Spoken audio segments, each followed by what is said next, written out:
It's a heads up tonight for millions of Americans with their heads down, from teenagers in junior high to traders on Wall Street. Think about your body position for a second. You're hunched forward in a flexed position. It puts extra pressure on the discs in the neck. And when you're hunched over at a 60-degree angle looking at a mobile device, Pressure on discs, pressure on nerves, and a lot of that pain. It's called text neck. Take a look closely at these shocking x-rays. Look right here. Kids as young as 7 years old developing spinal problems from bending over their smartphones for several hours a day. It's a condition that doctors are now calling text neck.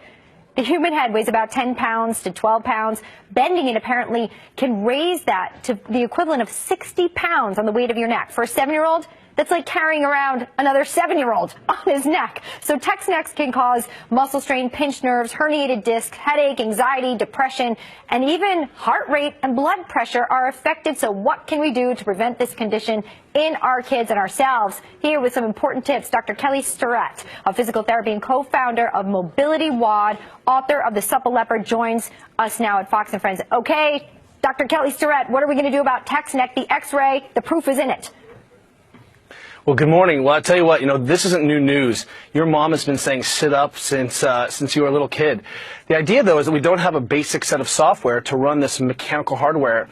People are doing this, have been in these positions for a long time. The problem is now this x-ray has literally given us Superman vision, and people are freaking out a little bit. Well, so, I can't get this visual out of my head that you put forward in some research, is that the equivalent of a 7-year-old hanging from a 7-year-old's neck, that's the weight that's on their neck. Obviously, when we see this, every angle that you're looking down creates more weight added to the neck. So what do we do to correct this? You say use the 3-hand rule. What does that mean?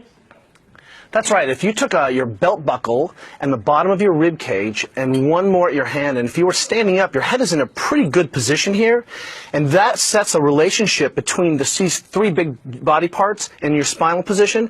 If you sit down and try to maintain that integrity, then all of a sudden you're in a good position. Then when you hold your phone, if you think imagining not trying to violate those relationships, a lot of this problem goes away. Look, technology is not going away for our children. The Kaiser Family Foundation said that kids are spending between 8 and 18 are spending about 7.5 hours a day. We're not going to get technology out. What we have to do is remind our kids that, hey, if you're in this position where the hands are coming together on any one of these landmarks, then what we need to do is remind our kids to get back up.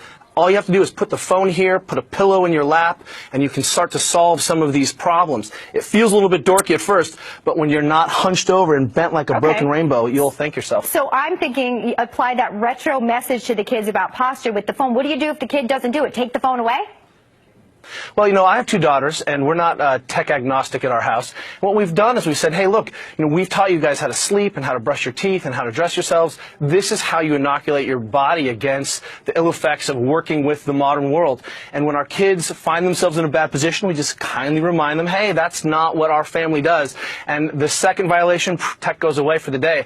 The third time the kid gets the phone back, boy, they are in immaculate positions. Okay, so you say 3-hand rule, text correct when they're doing, I'll use my iPad as an example, up here. Does that get your approval, Dr. Kelly Starrett? That's exactly right. If you imagine just rolling your shoulders back and bring it to your face, you're set.